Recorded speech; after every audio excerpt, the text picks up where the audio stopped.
What's up guys, Casual Avenger back again, and I woke up to absolute madness at 4 AM because out of nowhere, IGN dropped the official gameplay trailer for Spider-Man and Marvel's Avengers, and it looks promising but not perfect, so I'll break down everything we saw in the gameplay reveal and give my thoughts and reaction to it. So drop a quick like on the video and subscribe if you're new, and be sure to stick around to the end because we also get some info from an article by IGN on their time playing as Spider-Man. So let's jump into it.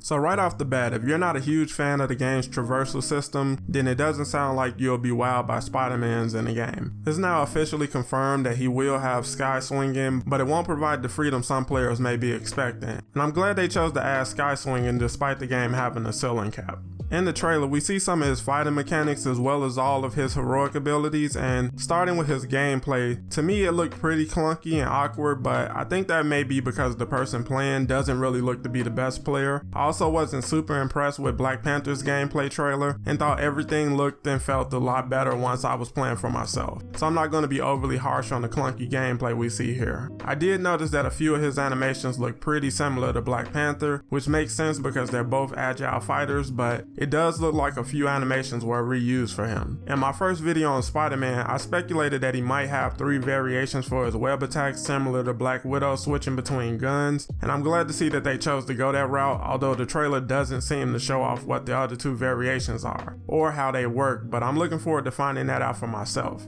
But it doesn't look like his webs are tied to his intrinsic meter like Iron Man, but work on a set number like Black Widow's bullets, so that's a plus in my opinion.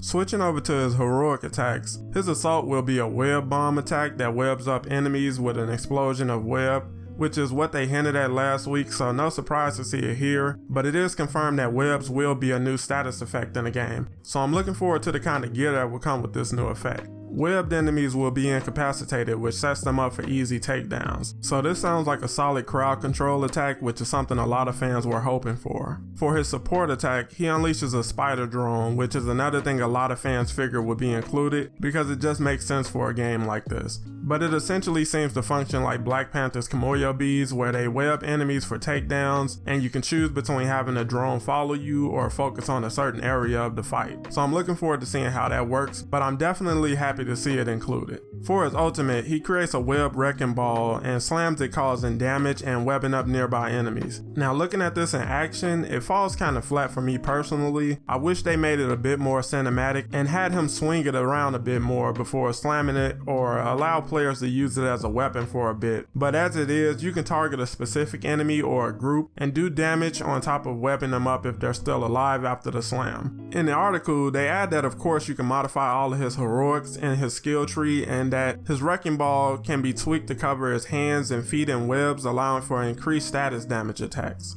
His gameplay so far looks solid, aside from the clunky handling we see, and my only real criticism is that his web shooting animation looks really awkward at times, but most of what we see, I can see a lot of fun potential for gameplay and takedowns in the right hands. The IGN reviewer did a lot of complaining about the feel of Spider-Man swinging because of the loss of momentum at times because of the ceiling cap, and from what I see, he gets up to a decent height. I think you have to tone down your expectations for his swinging in the sense that you're not going to feel like you're playing an open world Spider-Man game here. The addition of sky swinging seems to be their attempt at softening the disappointment of not being truly free to swing how you hope, but the mechanics look to function similar to Black Widow and Hawkeye, which is what most players expected but hope to see an improvement in some way. So I'm still excited to get my hands-on experience and see everything for myself, because as someone who plays and accepts the game as it currently is, none of these things are a deal breaker for me.